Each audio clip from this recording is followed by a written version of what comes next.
Hoje no Bíblia Comentada, vamos caminhar com Israel pelo deserto no capítulo 16 de Êxodo. É aqui que Deus, em sua infinita provisão, envia o maná do céu e as codornizes para alimentar o povo faminto. Mesmo em meio às murmurações, o Senhor demonstra sua fidelidade, ensinando lições sobre dependência, obediência e a confiança diária em sua graça. Prepare-se para entender como Deus cuida de cada detalhe, mesmo nos desertos da vida.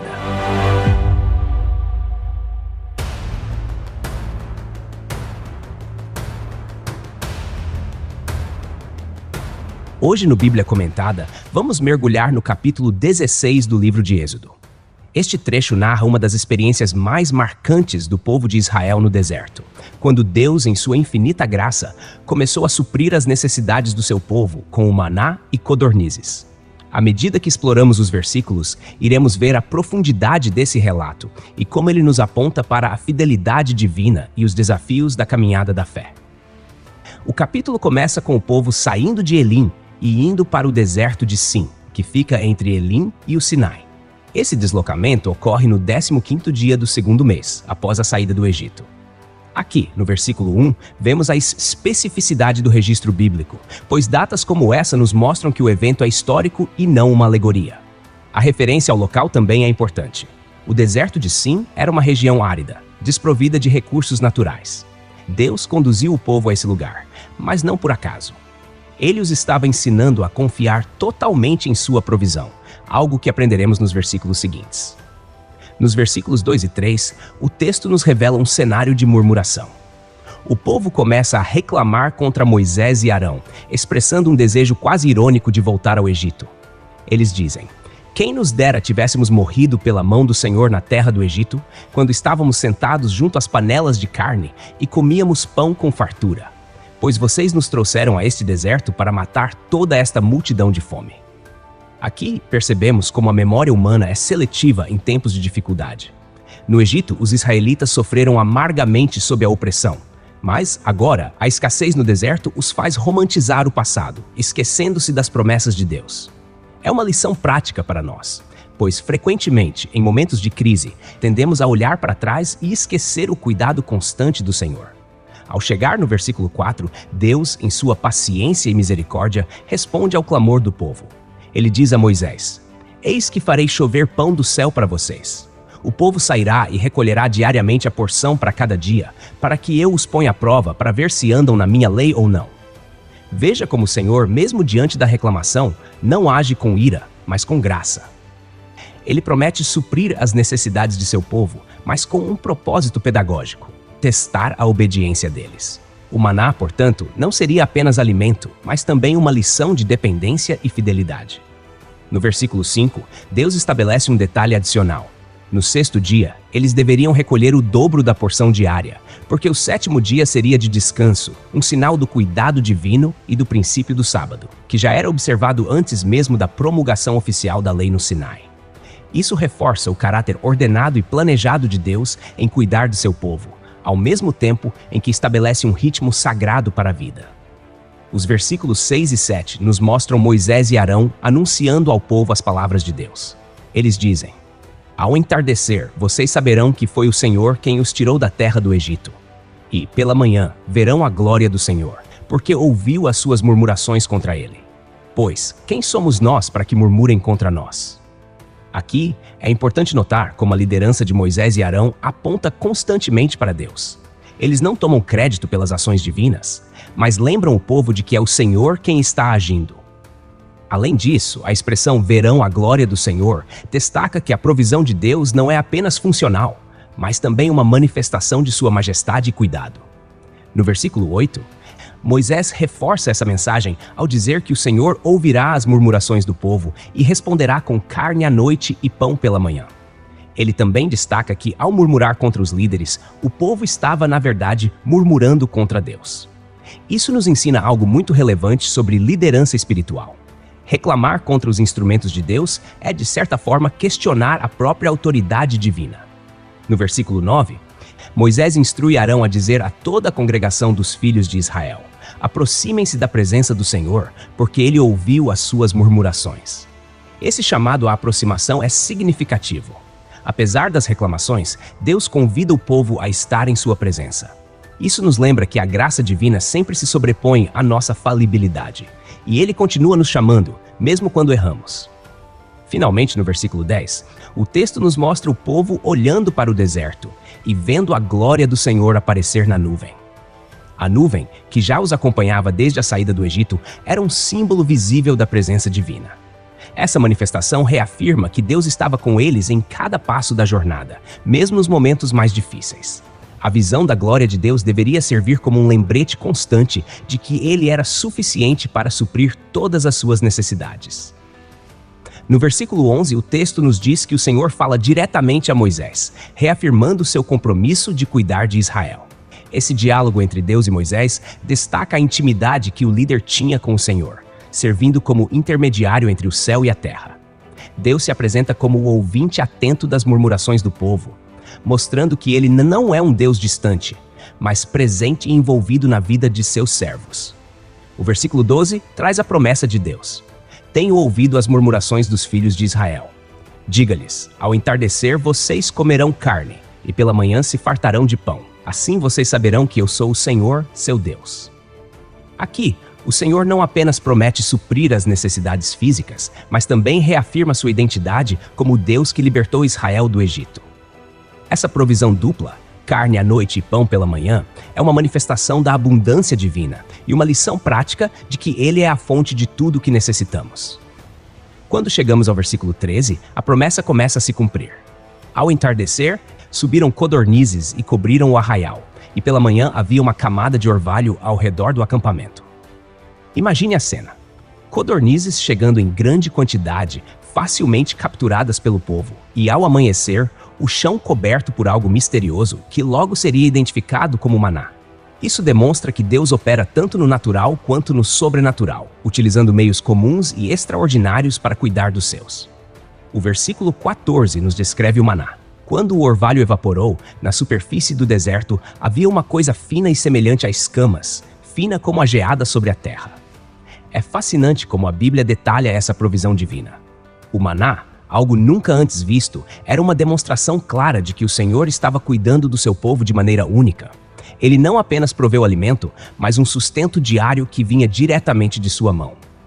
No versículo 15, ao verem o maná, os filhos de Israel perguntam uns aos outros: "Que é isto?" No hebraico, man. Eles não sabiam o que era, mas Moisés os esclarece. Este é o pão que o Senhor lhes deu para comer. Esse momento reforça a dependência do povo em relação a Deus. O maná, além de ser uma resposta às necessidades físicas, era também um lembrete diário da fidelidade divina. O versículo 16 traz uma instrução clara. O Senhor ordenou que cada um recolha o quanto precisar para o seu sustento, um homer por pessoa, segundo o número de pessoas da sua casa. O homer, uma medida equivalente a aproximadamente 2,5 litros, era suficiente para suprir as necessidades diárias de cada indivíduo. Aqui, Deus estabelece um princípio de provisão suficiente, ensinando o povo a confiar nele para cada dia, sem acumular mais do que o necessário. No versículo 17, vemos que o povo obedeceu à ordem e recolheu o maná. Os filhos de Israel fizeram assim, e recolheram, uns mais, outros menos. No entanto, como será explicado no próximo versículo, a quantidade final era sempre exata, pois Deus garantia que cada um tivesse o necessário. Isso nos ensina que, quando dependemos de Deus, Ele supre na medida certa, sem excessos nem faltas. O versículo 18 revela esse milagre. Quando mediram com o homer, quem tinha recolhido muito não teve excesso, e quem tinha recolhido pouco não teve falta. Cada um recolheu o quanto precisava para o seu sustento. Aqui vemos que o Senhor está profundamente envolvido nos detalhes da vida do povo. Ele ajusta tudo para que ninguém tenha mais do que o necessário, reforçando o valor da justiça e do equilíbrio em sua provisão. No entanto, o versículo 19 traz uma advertência de Moisés: ninguém deve guardar nada para a manhã seguinte. Essa instrução é um teste de fé. Deus queria que o povo confiasse nele diariamente, sem depender do que já tinham recolhido. Essa lição ecoa para nós hoje, lembrando-nos de que a fidelidade divina é renovada a cada manhã, como descrito em Lamentações capítulo 3, versículo 23. Finalmente, no versículo 20, vemos que alguns desobedeceram, mas eles não deram ouvidos a Moisés. e alguns guardaram um pouco do maná até a manhã seguinte. Porém, criou bichos e começou a cheirar mal, e Moisés ficou indignado com eles. A desobediência trouxe consequências imediatas, pois o maná, que deveria ser um símbolo de vida, tornou-se um sinal de corrupção e morte. Isso nos lembra que confiar em Deus não é apenas uma questão de necessidade, mas também de obediência à sua palavra. No versículo 22 lemos: No sexto dia, recolheram o dobro do pão, 2 homeres para cada pessoa, e todos os chefes da congregação foram falar com Moisés. Esse detalhe chama a atenção, porque até então, o povo estava acostumado a recolher apenas a porção suficiente para um dia. Ao perceberem que havia algo diferente, os líderes buscaram orientação de Moisés. Isso nos mostra como Deus organizava cada passo dessa jornada, levando o povo a entender que suas ordens tinham propósito e precisão. O versículo 23 traz a explicação de Moisés. Isto é o que o Senhor ordenou. Amanhã é dia de descanso, o santo sábado dedicado ao Senhor. Assem o que quiserem assar e cozinhem o que quiserem cozinhar. E tudo o que sobrar, guardem para a manhã seguinte. Aqui vemos a introdução clara do sábado como um dia de repouso sagrado. O sábado já era observado de maneira implícita na criação, mas aqui se torna parte prática da vida cotidiana de Israel. Deus não apenas lhes dá descanso físico, mas também ensina sobre a importância de separar um tempo exclusivo para ele. No versículo 24, o povo obedece. Guardaram até a manhã seguinte, como Moisés tinha ordenado, e não cheirava mal, nem havia bichos nele. Essa é uma das muitas demonstrações do controle soberano de Deus. O mesmo maná que apodrecia se guardado em outros dias, permanecia intacto quando reservado no sexto dia para o sábado. Isso reforça que as ordens de Deus não apenas têm lógica divina, mas também carregam sua bênção. Quando chegamos ao versículo 25, Moisés instrui: Comam-no hoje, porque hoje é o sábado do Senhor. Hoje vocês não o acharão no campo. Moisés deixa claro que não haveria maná no sétimo dia. Essa ausência intencional seria um lembrete de que Deus já havia providenciado tudo que o povo precisava para aquele dia. A mensagem aqui é clara. O sábado é um dia de descanso e confiança, sem preocupações sobre provisões. No entanto, o versículo 26 reforça que essa prática deveria ser contínua. 6 dias vocês o recolherão, mas no sétimo dia, que é o sábado, não haverá. Aqui, Deus estabelece um padrão que iria moldar o ritmo de vida de Israel. Esse ciclo semanal seria um símbolo da aliança entre Deus e seu povo, destacando que ele é o sustentador tanto nos dias de trabalho quanto no descanso. Apesar da clareza das instruções, o versículo 27 revela a teimosia humana. Mesmo assim, no sétimo dia, alguns do povo saíram para o recolher, mas não encontraram nada. Este ato de desobediência demonstra a dificuldade que o povo tinha em confiar plenamente no Senhor. Mesmo após tantos sinais e milagres, havia aqueles que insistiam em depender de seus próprios esforços, em vez de se renderem à providência divina. No versículo 28, vemos a reação de Deus, que pergunta a Moisés: Até quando vocês se recusarão a guardar os meus mandamentos e as minhas leis? A pergunta de Deus não é apenas um lamento, mas um chamado à reflexão. A desobediência do povo não era apenas um erro prático, mas uma afronta à bondade e à fidelidade de Deus, que o sustentava diariamente. O versículo 29 reforça a lógica do sábado. Vejam que o Senhor lhes deu o sábado. Por isso, no sexto dia, ele lhes dá pão para 2 dias. Cada um fique onde está. Ninguém saia do seu lugar no sétimo dia. Deus não queria apenas que o povo descansasse, mas que reconhecessem que o descanso era um presente dele. Uma oportunidade para refletirem sobre sua provisão e renovarem sua fé. Essa ordem de ficar onde estão também aponta para a importância de desacelerar e se concentrar em Deus. Finalmente, o versículo 30 encerra essa sessão com uma nota de obediência. Assim o povo descansou no sétimo dia. Essa frase simples carrega um peso significativo. Após a aprendizagem, os israelitas finalmente entenderam e obedeceram, experimentando o descanso que vinha da confiança no Senhor. O sábado, portanto, tornou-se um sinal de aliança e de descanso, tanto físico quanto espiritual. O versículo 31 nos apresenta uma descrição mais detalhada do maná. A casa de Israel deu-lhe o nome de maná. Era como semente de coentro branco, e o seu sabor era como bolo de mel. Essa descrição nos permite imaginar como esse alimento era agradável e perfeitamente adequado para o sustento do povo no deserto. O fato de o maná ser comparado a algo doce, como mel, reforça que a provisão divina não era apenas suficiente, mas também bondosa. Deus não apenas alimentava seu povo, mas fazia isso de uma forma que revelava seu cuidado e amor. No versículo 32, Moisés diz: "Isto é o que o Senhor ordenou. Guardem um homer cheio dele para as futuras gerações, para que vejam o pão que eu lhes dei de comer no deserto, quando os tirei da terra do Egito." Essa instrução de guardar o maná para a posteridade é profundamente simbólica. Deus queria que as gerações futuras lembrassem que ele foi fiel em todas as suas promessas e que sustentou Israel em um lugar onde nada poderia crescer. Essa memória serviria para fortalecer a fé dos descendentes e reafirmar a aliança entre Deus e o povo. No versículo 33, Moisés dá uma ordem específica a Arão: pegue um vaso, coloque nele um homer cheio de maná e coloque-o diante do Senhor para ser guardado para as suas gerações.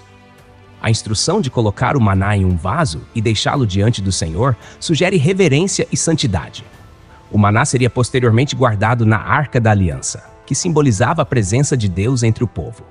Este ato de preservar o maná demonstrava que, assim como Deus havia sustentado Israel no deserto, ele continuaria sustentando seu povo em todos os tempos. O versículo 34 confirma que Arão obedeceu. Como o Senhor tinha ordenado a Moisés, Arão o colocou diante da Arca do Testemunho para ser guardado. Aqui vemos que as instruções divinas foram seguidas com precisão. A preservação do maná diante da arca era uma lembrança visível da fidelidade de Deus, reforçando que cada detalhe de sua provisão tem um propósito eterno. No versículo 35, o texto recapitula a fidelidade de Deus ao longo de toda a jornada no deserto. Os filhos de Israel comeram o maná durante 40 anos, até que chegaram a uma terra habitada. Comeram o maná até que chegaram aos limites da terra de Canaã. Essa declaração é monumental. Durante 4 décadas, o maná foi o sustento diário do povo, mostrando que Deus foi inabalavelmente fiel, mesmo em meio à obediência e murmuração de Israel. A provisão cessaria apenas quando o povo entrasse na terra prometida, onde passariam a usufruir dos frutos daquela terra. Isso nos ensina que Deus provê conforme a necessidade, ajustando sua provisão às circunstâncias. Finalmente, o versículo 36 encerra o capítulo com um detalhe técnico. O homer é a 10ª parte de um efa. Essa explicação ajuda os leitores a compreenderem a medida exata do maná recolhido diariamente. O efa, uma medida maior usada na época, corresponde a aproximadamente 35 litros, o que faz do homer cerca de 3,5 litros. Esse detalhe reforça a precisão do cuidado de Deus, provendo exatamente o necessário para cada pessoa. Assim, o capítulo encerra, destacando o caráter gracioso e fiel de Deus. O maná não foi apenas um alimento físico, mas um testemunho vivo da presença, provisão e paciência do Senhor com o seu povo. Ele os ensinou a depender dele diariamente, confiando que a cada manhã a provisão estaria lá.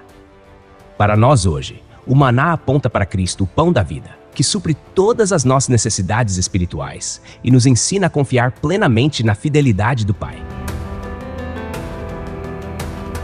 Texto e produção Douglas Vieira. Música por Pixabay. Faixa Battle of the Dragons. Voz por ChatGPT 4.0. Tipo Ember. Bibliografia. Comentários expositivos Hernandes Dias Lopes, editora Agnos. Comentário bíblico Matthew Henry, editora CPAD. Antigo e Novo Testamento interpretado versículo por versículo Russell Norman Champlin, editora Agnos. Charles Spurgeon, Os Tesouros de Davi, editora CPAD. Obrigado por ouvir o Bíblia Comentada. De segunda a sexta, capítulos da Santa Palavra, aos sábados, mensagens ao coração e aos domingos, a poesia dos Salmos. Porque não basta ouvir, é preciso entender. Inscreva-se em nosso perfil nas principais plataformas de streaming e permita que esta palavra edifique sua vida. Deus abençoe você. Até amanhã. Bíblia Comentada. Melhor que ouvir é entender.